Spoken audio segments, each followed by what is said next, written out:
No último programa, falamos um pouco sobre o manejo físico do solo, especialmente na região do Vale do Araguaia, onde os solos não eram naturalmente preparados para a agricultura. Hoje, nosso destaque é para outras duas partes essenciais desse cuidado com o solo, o manejo químico e biológico.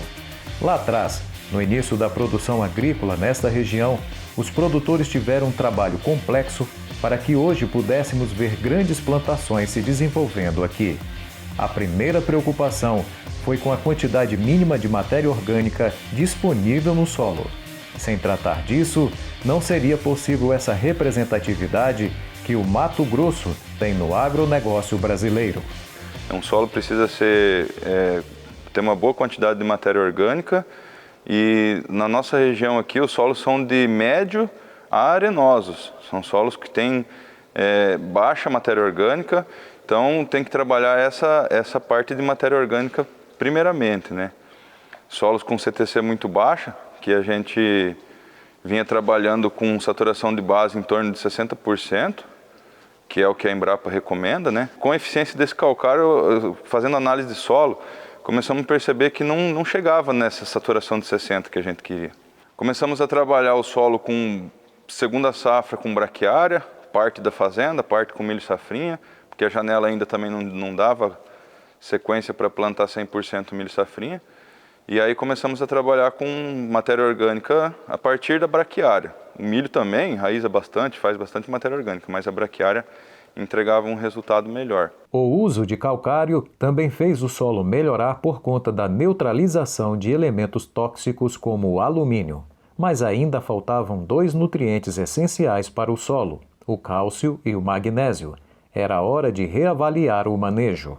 Começamos a trabalhar com a recomendação por teor de cálcio e magnésio. No começo foi teste na fazenda, em áreas menores. Fomos elevando o magnésio e o cálcio. Antigamente mais com calcário dolomítico, nunca esquecendo do magnésio. O magnésio é um elemento muito importante, tanto para a cultura do milho, para a soja, todas as culturas, né? Mas a gente começou a perceber um melhor resultado na relação cálcio-magnésio maior, uma quantidade de 3 a 5 vezes mais de cálcio no solo do que magnésio. Mas para manter um nível adequado de magnésio em solos com CTC baixo, ou seja, solos com redução expressiva da capacidade de estabilidade, na disponibilidade de nutrientes, no pH do solo e na reação com fertilizantes, o agrônomo percebeu a necessidade de extrapolar a dose de cálcio e, segundo ele, deu certo.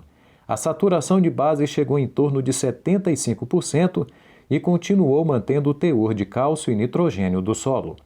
A utilização do enxofre também foi uma peça-chave para a adequação do solo nas propriedades da região.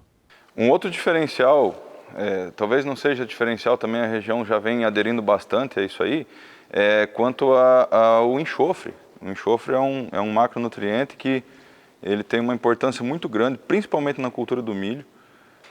Estamos trabalhando todo ano com enxofre, com boro também, boro solúvel, boro lexita, e a produtividade vem melhorando muito. Com os macronutrientes garantidos para a planta, foi a vez de observar os micronutrientes. A falta deles é ainda mais fácil de ser notada. E aí começamos a trabalhar com um ajuste fino também dos elementos, dos micronutrientes. Começamos a ter problema com oxidação de micro. O micro, a deficiência dele é visual, né, na cultura. Só que é uma deficiência fácil de você resolver. Como ele é um micronutriente, a demanda é menor pela planta, e as aplicações foliares começaram a suprir isso aí. Como a gente tem um solo muito variado, dentro de todas as fazendas, o solo varia aí de 10%, essa fazenda, por exemplo, ele varia de 10% a 48% de argila. Então a gente não conseguia trabalhar com uma dose média em cima disso aí. Começamos a trabalhar então com agricultura de precisão. Nessa época, os grids eram de 3 hectares, com 10 subamostras a cada 3 hectares, para a gente ter um resultado mais específico de cada região da fazenda. Começamos a avaliar a fazenda metro a metro quadrado dela. Alguns dos objetivos do manejo químico do solo são análise e classificação dos tipos de solo, correção da acidez, neutralização dos elementos tóxicos, balanço dos nutrientes, construção da fertilidade do perfil do solo e outros.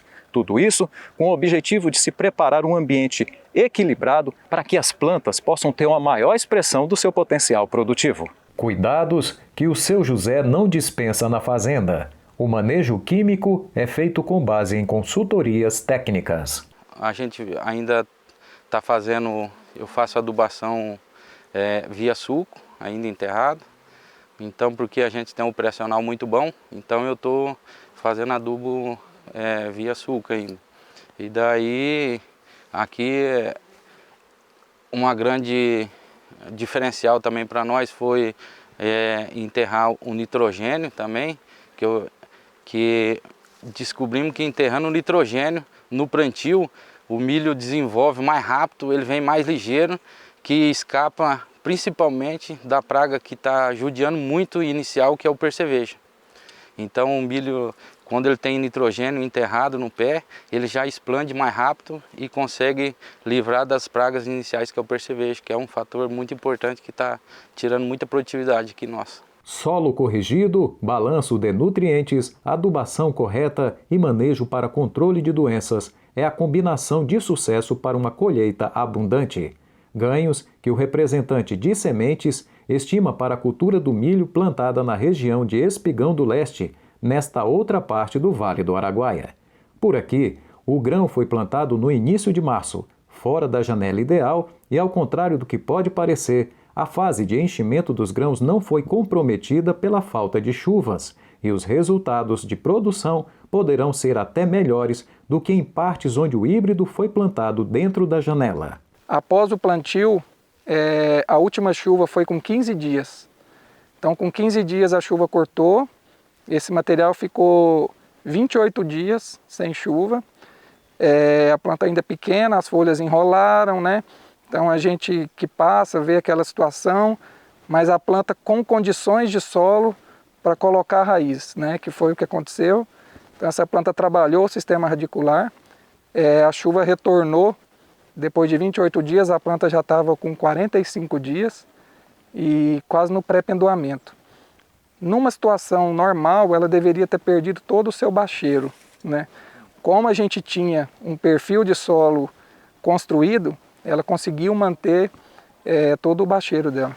E para que essa expressão produtiva continue garantindo bons resultados, é preciso que o produtor fique atento à necessidade de melhorar o solo para rentabilizar cada vez mais sua produção. Uma mensagem importante que eu queria deixar a todos os produtores do Vale do Araguaia e do Brasil é a avaliação dos impactos positivos do manejo adequado, químico e físico dos solos.